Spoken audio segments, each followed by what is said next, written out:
The fifth and final market prediction, I mentioned the inventory remained low and a challenge for years. Roughly 2 years ago, NAR commissioned a study by a group that basically sought to answer the question, do we have enough houses or not? And I don't have time to elaborate on this other than to say that they found that as a country, we are underbuilt by roughly 5.5 to 6.5 million units. Said a slightly different way, if we were to achieve inventory balance in our market right now, we would need 6 million more new construction units. How long would it take us to get there? I'm going to bounce for a second. Now, this is technically not apples to apples because this is available inventory versus housing starts. I'll draw your attention to, though, this number here is roughly 400,000. We won't do the exact math on that. However, you could take 5 to 6 million and divide it by 400,000 and solve for the question of how many houses per year would we have to build, and then how many years would it take to get there?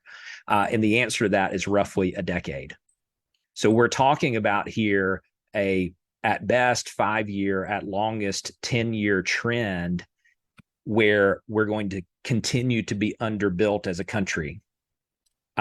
That's why inventory is going to remain a challenge. That's also why things like land acquisition, your relationships with builders and developers, those of you who are investors who might do spec related stuff, or you might work with some of the smaller home builders, that's why that opportunity is there. The other reason, and this goes to the happily stuck people and resale inventory, and this was from some data we were looking at from Morgan Stanley, 79% of current homeowners, and this is of their primary residence, have a fixed mortgage interest rate below 3.75. So if we didn't run this, how do we help our happily stuck people get unstuck?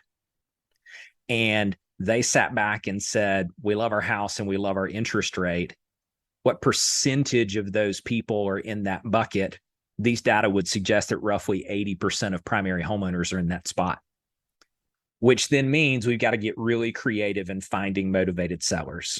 We know historically there are certain reasons, life circumstance related reasons, that people move. They get married, they have enough kids that they outgrow their house, they get relocated for a job, they get divorced, there's a death in a family, they relocate to chase the grandkids. You're looking for ways to say, where are these motivating factors within my sphere of influence? How could I use the people that I know to find more of those people? So you might take everyone between the age of like 25 and 45 in your sphere of influence and find out if their parents are still alive and in what part of the country they still live in, because that represents some inbound migration opportunity.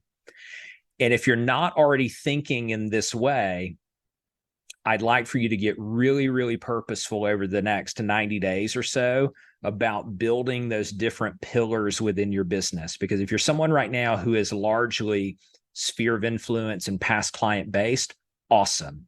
And statistically, roughly 80% of those people are not going to do anything in the near term.